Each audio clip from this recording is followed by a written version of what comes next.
వికారాబాద్ జిల్లాలో tent house function hall ఓనర్లకు పోలీసులు హెచ్చరికలు జారీ చేశారు. ఆర్టీసీ కార్మికుల నిరసనలకు టెంట్ సామాన్లు ఇవ్వకండి, మా మాట కాదని టెంట్ సామాన్ ఇచ్చారో కఠిన చర్యలు ఉంటాయని పోలీసులను హెచ్చరించారు.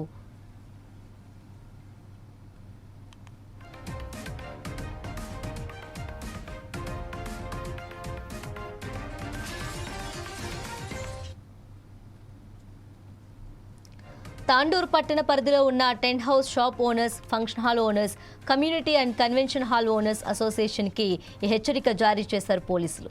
ఆర్టీసీ కార్మికుల సమ్మెకు టెంట్ సామాన్లు ఇస్తే కఠినంగా చర్యలు ఉంటాయంటూ ఓ హెచ్చరికను జారీ చేశారు. ఈ సమ్మె పూర్తిగా చట్టవిరుద్ధమైనదని, దీనికి ఎలాంటి అనుమతులు లేవన్నారు. మరోపక్క మహాధర్నాకు అనుమతి లేదంటూ అధికారులు ఆంక్షలు విధించడంతో కార్మికులు ఏర్పాటు చేసుకున్న టెంట్ సామాగ్రిని పోలీసులు లాగేసుకున్నారు. అంతేకాకుండా తొర్రూరులో 20 మంది డ్రైవర్లు, కండక్టర్లపై కేసులు నమోదు చేయటమే కాకుండా సమ్మెకు సహకరించని టెంట్ హౌస్ యాజమాన్యంపై కూడా కేసు నమోదు చేయటం చర్చనీయాంశంగా మారింది.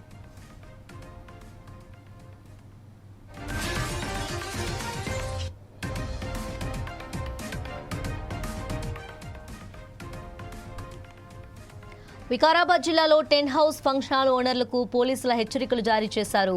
ఆర్టీసీ కార్మికుల నిరసనలకు టెంట్ సామాన్లు ఇవ్వకండి, మా మాట కాదని టెంట్ సామాన్ ఇచ్చారో కఠిన చర్యలు ఉంటాయని పోలీసులు హెచ్చరించారు.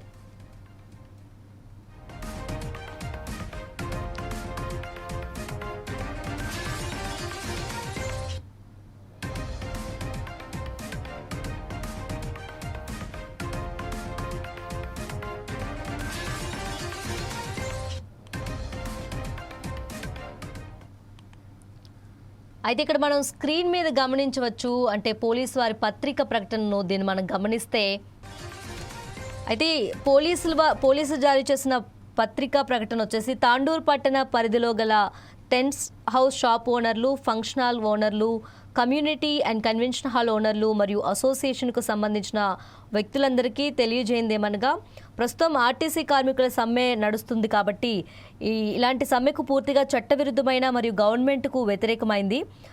ఈ సమ్మెకు ఎలాంటి పర్మిషన్ లేదు కావున పైన తెలిపిన వ్యక్తులందరూ ఈ సమ్మెకు మీ యొక్క సామాన్లు కానీ టెంట్లు కానీ ఇచ్చి సమ్మెకు మద్దతు పలికినచో అలాంటి వారిపైన చట్టరీత్యా చర్యలు తీసుకుంటామని ఈ సందర్భంగా తెలియజేస్తున్నామని లేఖలో మనకి స్పష్టంగా కనిపిస్తుంది.